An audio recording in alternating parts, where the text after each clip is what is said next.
I'm sure you want to see a response from your team tomorrow. Very difficult team to go up against when you're looking for that. I mean, what beyond the result itself, what do you want to see from your team tomorrow? Yeah, I think the message to the team after the Colombia game is, not chasing a result, chasing a performance. So if we look after the game and we see, 11 guys, 16 guys, performing at an 8 out of 10 level, that will be enough. We know Brazil's a very good team, but for us, it's about how do we perform at our highest level against teams like this. Looking back in the Colombia game, I think the first 60 minutes were okay.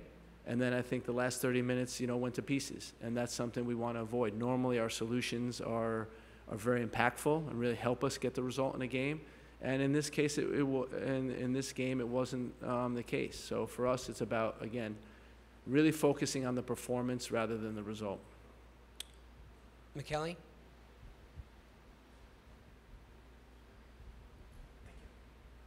Thank you, Michael. Hi, Greg.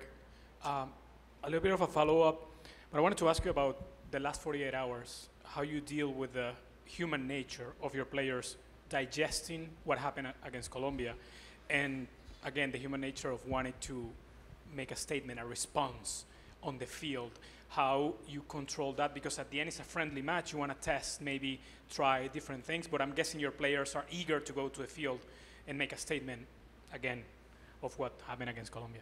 Yeah, I mean, that's definitely part of it. But, in terms of digesting it, it's business as usual. We look at what we did well. We look at what we didn't do well. We analyze it. We were very critical of some situations on the field. But, the guys are, they see that also. It's not, it's not personal. We wanted to, to play better in that game, especially towards the end of the game. We gave away goals too easily in that game, and we talked about that. And if we're going to have a chance to get a result in this game, we can't make the same mistakes, and we're prepared for that. But the mood is good, the mindset is good, and ready to go out and compete against Brazil. We'll do Steve and then Jeff to your right. Greg, what's latest with Tyler and also with Josh, and where things stand with them for this game and beyond? Yeah, Josh is progressing well. He won't take part in this game, but he is progressing well. I think he's out at Orlando City's training ground right now doing a session by himself with a trainer. Tyler will be available to play limited minutes, and my guess is it's under 45 minutes that he's able to play. Jeff? Greg, when you find your players making individual mistakes on the ball, I mean, how do you address that within the team? I mean, does that involve a tactical tweak to maybe not put themselves in those situations, or is it really just addressing what that individual did? It's actually everything, Jeff. In that last part of the game, I think we were passing into pressure, so we put players in difficult situations. Colombia was man marking in that the high zone. We had advantages on their back line that we didn't exploit. And then it's just movement. We need, if they're going to man mark, we need more players coming to the ball. We need more players offering solutions. But again, I think, we lacked a little bit of continuity in that time in the match, whether it was due to changing a bunch of players or what have you. But we've addressed it. I think it's clear. And it's a learning experience. I think, that whole match in general is going to give us a lot of information to move forward with. And, you never like things like that to happen, but we are going to learn from it. Front row to your left. Greg, you guys are wearing Pride-themed jerseys Yep. tomorrow night in the game. How important was it for you guys and the national team to show support to a community that was impacted by, back in 2016 with Pride? How important was it during Pride Month to show support for this community? It was important. I remember clearly in 2016 when that happened, and it was devastating, I think, to everyone across America. And it's nice to show that it hasn't been forgotten, right? And that it's still on our minds, and that we still have, full support for that community. Paul, front row, second row, sorry. Thanks, Michael. Hey, Greg. Again, kind of on the theme of how you approach this friendly, and I imagine there were goals or ideas of what you wanted to do in each of these games to prepare for the Copa. Did the result against Colombia change any of those plans? Do you weigh and measure the idea of momentum, of wanting to gain confidence back ahead of the tournament against what maybe some of the initial goals might have been and what you want to try or not try? You know, it's a good question, and I think the natural tendency would be to say, okay, now now it's only about the result. But the reality is, it is a friendly game. We are preparing for a tournament. We want to gain information both on Brazil and our own players. So we have to be brave, and we have to continue with our plan.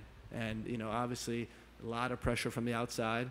After a 5-1 defeat at home. But, for us, again, it's about, preparing this group for Copa America, which is the most important thing. Second row to your left.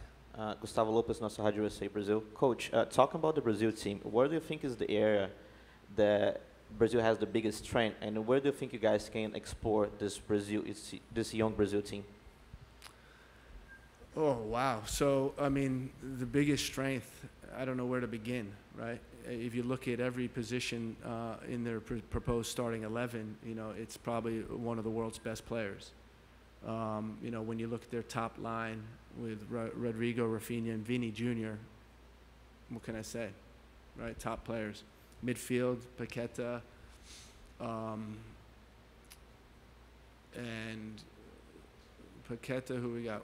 Paqueta, Guimaraes, and Joe. Yeah, it's a top midfield, right? The back line, two guys at PSG, Danilo, Wendell, Porto, really good team. Becker in the goal, strong team.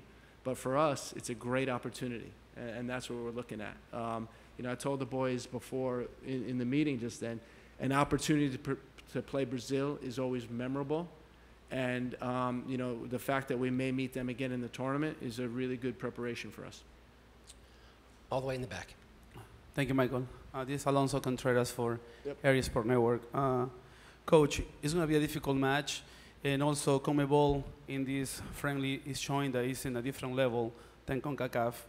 And tomorrow's going to be all eyes on the United States versus Brazil. How to manage that pressure as well? Yeah, it's, again, for us, it's not pressure, it's an opportunity. And we know that, these opportunities don't come every day, the chance to play against Brazil, so we're really relishing this. The players are excited, the whole squad's ready to play, and we go out and enjoy the game. Again in the back. Coach, right here. Yep. You guys have played in Orlando many times, Yep. won a lot recently. How nice is it to be back here in Orlando? It's an incredible venue. I've said it time and time again. Every time we play here, are memorable games. We get good results, but also the fans. The fans, how they come out and support the team. We've had some great games here over the course of the history of the U.S. men's national team, and we're looking forward to playing against a massive crowd against Brazil. We'll take a couple questions from Zoom and begin with Henry Bushnell from Yahoo. Thanks, Michael, and thanks, Greg. You guys hear me all right? Yep.